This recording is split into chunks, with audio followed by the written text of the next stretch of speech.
সোনা। So good morning বন্ধুরা, আজকে হচ্ছে ডে 4। মিল্কির বেবি হয়েছে। আজকের দিন দেখলে 4 দিন হতে যায়। এখন বাজে সকাল 7টা। মিল্কির প্রচণ্ড পরিমাণে খিদে পেয়েছিল, সো ওকে ডগ ফুড দেওয়া হয়েছে। ওর বেবিরা এইখানে 4টে, এখানে আর একটা ওই যে মায়ের পেটের তলার ওখানে। আমি মিল্কির সাথে গত 4 দিন থাকছি, শুচ্ছি, কারণ ওর বেবিকে 24 আওয়ার্স টেক কেয়ার করতে হচ্ছে।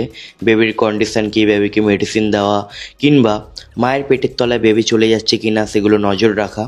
কারণ বেবি অনেকটাই সেন্সিটিভ, অনেকটাই ছোট সাইজের, অনেকটাই কেয়ার করে এই মুহূর্তে ওদেরকে রাখতে হবে। তাই জন্য সো একজন মনে হয় মায়ের পেটের তলায় আছে, দেখুন এখন তো দাঁড়িয়ে আছে, সো তাই অত প্রবলেম হবে না। শুয়ে থাকাকালীন চলে গেলেই ব্যথা পেতে পারে। খেয়ে নে বাবা, পুরোটা খেয়ে নে, খাবে না? পেট ভরে গেছে? এই দেখুন এই দেখুন, এই শুলো তো, এই যে পেটের তলায় একটা পড়ে গেছে। সো এই জিনিসটাই তো বাজে না। ওটাকে এখন সরিয়ে রাখি, হাতটা স্যানিটাইজ করে। পুচকু পুচকু বেবি, একদম পুচকু পুচকু বেবি। কি আছে এদের শরীরে দেখুন, পুচকু পুচকু বেবি। নে বাচ্চাকে পেটের কাছে রাখ। এই দেখুন আরেকটা, কোথায় কোথায় ঢোকে ওরা। খাবার খেতে খেতে এখানে 2-3টে খাবার ফেলেছে, এগুলো আর খাওয়ানো যাবে না। বেবিকে এইভাবে ক্লিন করার দায়িত্ব সব এখন মিল্কির। এই কিভাবে পড়ে থাকে দেখুন এখানে ওখানে। এই দেখুন এটাকে আবার কোথা দিয়ে বেরোচ্ছে, মানে যেখানে সেখানে ঢুকে যায় পুচকে বাচ্চাগুলো। আমি সকাল দিয়ে একটা ভিডিও এডিট করছি, এটা হচ্ছে ডে 2 ভিডিও। তো এখনও ডে 3 ভিডিও এডিট বাকি আছে, যেটা আমি আজকে করে নেব। দেন আজকে ডে 4 রেকর্ড করছি। সো ভিডিও এডিট করা কমপ্লিট ডে 2। এখন মিল্কিকে ওষুধ খাওয়ানো হলো, একটু খাবার খাওয়ানো হলো। আর মিল্কির বেবিরা এখন ওষুধ খাবে। ওষুধটা নাকি খুবই ভালো, যেটা অনেক জায়গায় পাওয়া যায় না। এটা 3 থেকে 4 ফোঁটা করে দিনে 2বার, সকালে আর রাতে খাওয়াতে হচ্ছে। এখন বাজে 12টা 10। আমি একটু তলায় খেতে গেছিলাম রাত দিয়ে ভোর সকাল অবধি, এই 10টা 12টা অবধি আমার ডিউটি ছিল। এখন দিদা 1 ঘন্টা ওদের দেখাশোনা করছিল। মানে 24 আওয়ার্সই নজরে রাখতে হবে, চোখে চোখে রাখতে হবে, তাই জন্য কেউ না কেউ অল টাইম থাকবেই। এখন খাবে রসগোল্লা। রসগোল্লাটাকে এইভাবে মাখিয়ে দেওয়া হয়েছে, এর সাথে ঝান্ডুর এইটা দিতে হবে 1 স্কুপ। এর ভেতরে একটা চামচ আছে, মাখিয়ে মিক্স করে দিতে হবে। সকালে খালি ওই খাবারটা খেয়েছে, 12টা বেজে গেছে, এখনো কিছু পড়েনি পেটে। আর গ্যাসের ওষুধ খাইয়েছি মিল্কিকে। এখন 1টা 12 বাজে, আমি এখন আজকে ঘুমাইনি। এখন দিয়ে মায়ের ডিউটি মিল্কির কাছে। মা কাজ করছিল এতক্ষণ। 3rd নম্বর দিনের ব্লগটা এখন মা এডিট করছে। আর মিল্কি এখনো মিল্ক দিচ্ছে নিজের পুচকিদের। টফি আর আমি আজকে একসাথে চান করব। টফি তলায় শুয়ে আছে। টফি সোনা দেখো, টফি সোনা বলেছি, অমনি ওপরের দিকে তাকিয়ে দেখছে। টফি সোনা চান করবে তো? চলো চান করব। কি দেখছো? চলো, অনেকদিন চান করা হয়নি, চলো। টফি সোনা, ওরে বাবা, ওরে বাবা, চলো চলো। টফি সোনা কোথায় গেল? কিভাবে দেখছি দেখো সোনা আমার। চল, ওকে শ্যাম্পু দিতে হবে। ওর যে ডগ শ্যাম্পুটা ওর জন্য স্পেশাল, ওটা না শেষ হয়ে গেছে, তো তাই জন্য এখন ইন্দুলেখার শ্যাম্পু মাখছে।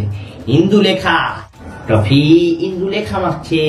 মেয়েদের জন্যই তো স্পেশালি ইন্দুলেখা তৈরি, তাই না বাবা? মেয়েরাই তো ইন্দুলেখা ইউজ করে, তাই না? তুমি তো মেয়ে, বাড়ির বড় মেয়ে। এই দাদা কোলে বসো তো বাবা, দাদা কোলে বসো। আমি ভুটভুটিতে একটু শ্যাম্পু দিয়ে দিই।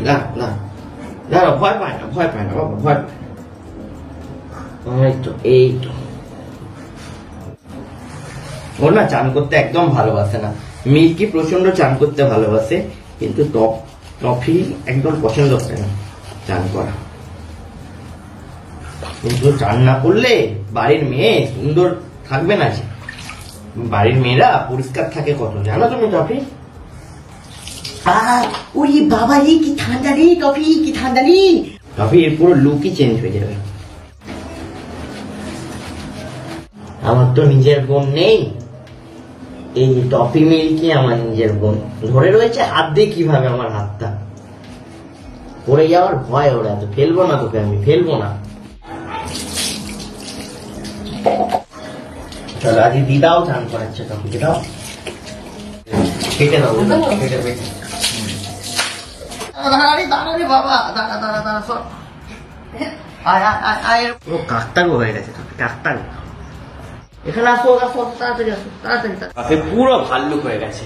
এখন ওকে একটু ছাদে নিয়ে যাচ্ছি, ও একটু ঘাস শুকিয়ে নেবে। যা যা যা যা, রোদে যা, রোদে যা, চল চল চল।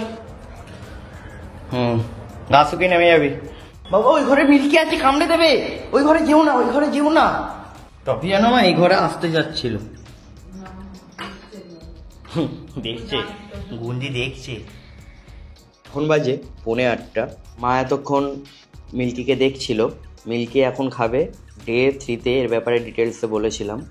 এখনও পুচকে পাচকাকে নিয়ে শুয়ে আছে। ও একদম উঠছে না, বুঝতে পারছি না ওর কি মুড অফ, না শরীরটা একটুখানি অফ, না ঘুম পাচ্ছে। ওঠো, পুচকা পাচকাও ঘুমাচ্ছে, ও ঘুমাচ্ছে। দাঁড়াও মা খেয়ে নিক, তারপর তোমাদের খাওয়াবে। তোমরা একসাথে জড়ো হয়ে শুয়ে পড়ো, একসাথে জড়ো হয়ে শুয়ে পড়ো। না খেলে কিভাবে হবে? আছে, ওরা আছে, ওদেরকে কেউ নেবে না। হা করো, খেলে তো বাবা শরীরটা ভালো থাকবে। তো বন্ধুরা এখন বাজে 10টা, রাত 10টা বাজে। 2 মিনিট আগে আমার কাছে একটা কল এসেছে সুজিত বাবু, যিনি না থাকলে আমার পুচকেগুলো হয়তো ভালো মতো আসতোই না, বা মিল্কিকে এইভাবে মানে এত সুন্দরভাবে আমি টেক কেয়ার করতে পারতাম না, মেডিসিন প্রপার দিতে পারতাম না। সো উনি প্রথম দিন ডেলিভারির সময়ও এসেছিল, সেকেন্ড বেবিটা উনিই ডেলিভার করেছেন। বাট আমি বাইরে গেছিলাম মিল্ক আনতে, সো আমি ওনার ভিডিও রেকর্ড করতে পারিনি, উনি তাড়াতাড়ি চলে গেছিলেন। আমি ফার্স্ট ডেট যেদিন ডেলিভারি হয়েছে সেদিন ডক্টরের কথা বলেছিলাম, সো উনি অ্যাকচুয়ালি এসেছিল ফার্স্ট ডেও। আমাকে একটু আগে উনি কল করে বললেন কি উনি কাছে আছেন, তো তাই জন্য এখনই ওনাকে আমি নিয়ে আসবো, একবার পুচকেগুলোকে দেখে যাবে। সো চলুন যাওয়া যাক, আমি রেডি হয়ে গেছি, টাটা। ঢুকবি না এর ভেতর, তোর থেকে ছোট ব্যাগ, বেরো বেরো, খালি ব্যাগ খুলে রাখলে এইভাবে ব্যাগের ভেতর ঢুকে যায়। আরে পাগলি আমার, ব্যাগ ছোট। আরে না আমার বেরোতে চাইছে না, আরে বের করো এটাকে। এই পাগল হয়ে গেছি, পাগল হয়ে গেছি, এই বেরো। এখান থেকে কোন্নগর যেতে মিনিমাম 20 মিনিট মতো টাইম লাগবে। সব দোকান এখানের বন্ধ হয়ে যায় 10টা সাড়ে 10টার মধ্যে। রিক্সা স্টেশন ক্রস করলাম। এখান থেকে স্টেশনের ধার বরাবর সোজা গেলে কোন্নগর স্টেশনে পৌঁছে যাব। এই রাস্তাটা একদম নির্জন থাকে, পুরো ফাঁকা রাস্তা। এই সাইড দিয়ে ট্রেন যাচ্ছে আর কি, মানে ট্রেনের লাইন ওই যে সাইডেই একদম। এই রাস্তা দিয়ে মিনিমাম রাত 1টার সময় যদি কেউ যায় না, তার ভয় লেগে যাবে। সব থেকে বড় শীতকালে গেলে, কারণ ওই সময় পুরো কুয়াশায় ভরা থাকে, আর ওপরে চারিদিকে গাছ। এই দেখুন বাদুর উড়ে গেল, এই দিকে গাছ, এই দিকে গাছ, মাঝখানে এইভাবে রাস্তা আর কি। তো গাড়িটা আমি একটু জোরেই চালাতে চাই, এখানে থেমে চালাতে চাই না আর কি। অ্যাডভেঞ্চার হচ্ছে এত রাতে একটা। রাস্তাটার কি সুন্দর ভিউ, ভাবি এখান দিয়ে যেতে যেতে ভাবি মাঝখানে একটা কেউ সাদা কাপড় পরে দাঁড়িয়ে আছে। ও আরে আলাদাই লাগবে, আলাদাই। এত রাতে সবাই ডগ নিয়ে বেরোয়। এটাও একটা ল্যাব্রাডর। সব দোকানপাট বন্ধ হয়ে গেছে কোন্নগরে। এটা একটা কফি হাউস, কোন্নগরের পুরনো কফি হাউস। কোথায় বেশ আছে সামনে, মেবে ওইখানে সামনেটা করে। আর আমার ক্যামেরাটার ওয়্যারলেস মাইকটা কাজ করছে না, হয়তো সাউন্ডটা ক্লিয়ার শোনা যাবে না। এখানে আমি পাপিসদের কিভাবে মেডিসিন খাওয়াতে হয় ওটা শিখছিলাম, কারণ আমি 2 দিন ধরে খাওয়াচ্ছি। খাওয়ানোর সময় না মুখে টাচ করে ফেলছি, বাট এটা এরকম ভাবে উপর দিয়ে পড়বে ড্রপে ড্রপে। তো এখানে আমিও ড্রপার করে মেডিসিন ফেলা ট্রাই করছিলাম, যাতে আমি সহজ সঠিক পদ্ধতিতে বেবিদের মেডিসিন প্রপারভাবে খাওয়াতে পারি। বাট আমি তাও এখানে ভুল করছিলাম। আই হোপ আস্তে আস্তে রেগুলার খাওয়াতে খাওয়াতে শিখে যাব।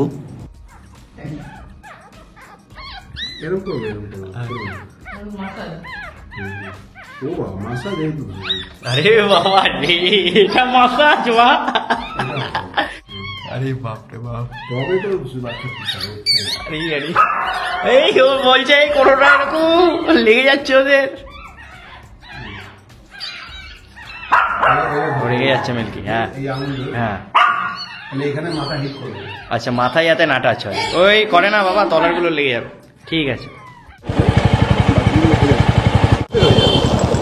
দেখতে পাবে তোমার ব্ল্যাকটা, ওটার জন্য তোমায় দেখতে হবে, ওটার জন্য একটা ইয়ে হয়। ওইটা আপনি দিয়েছিলেন, ওর গায়ে এখন পোকা এলেও না মরে যাচ্ছে পোকা। কালোটা তো হ্যাঁ, কিন্তু ওইটাতে কোনো প্রবলেম হবে না তো? না, একবার খাওয়াচ্ছি, এরপর আমি তোমাকে টপিক্যাল দিয়ে দেবো। তো আমি ওনাকে রিক্সা দিয়ে ট্রেনে তুলে দিলাম। ফাইনালি ট্রেন পেয়ে গেছে, 12টা বাজে। আর এই মাইকটাতে কি প্রবলেম হয়েছে বুঝতে পারছি না, ওয়্যারলেস মাইক আছে। ও ও বাবা, আরেকটা ট্রেন ছিল, অনেক ট্রেন আছে তার মানে। কিভাবে এখানেই কত লোক রাস্তার ধারে শুয়ে আছে, ওনাদের মশা কামড়ায় না, কষ্ট হয় না, কত কষ্টই না থাকে কত মানুষের। তো বন্ধুরা এখন বাজে রাত 1:30। আমি বাড়িতে এসে খাওয়া দাওয়া করে একটু উপরে এলাম, এখন ওদের সাথেই থাকবো আর কি। এই যা, এটা ছেড়ে দিল, ধর ধর ধর, এই ধরেছে। তো যেটা ছেড়ে দিল না, ওটাই সব থেকে একটুখানি ছোটোখাটো এতগুলোর মধ্যে, ধর খালি ছেড়ে দেয়। লাইক যেটাকে অন্যরা খেতে দিচ্ছে না, তো ওইটাকে এরকমভাবে ধরিয়ে ভালো করে খাওয়াতে হচ্ছে। লাইক এইটা একটুখানি অন্য অন্যদের তুলনায় আমি দেখছি কমজোর মনে হচ্ছে আমার দেখে ওকে। তো চলুন বন্ধুরা, আজকে ব্লগটা এখানেই সমাপ্ত করছি। দেখা হবে কালকে নতুন ভিডিওতে। Tata, good night.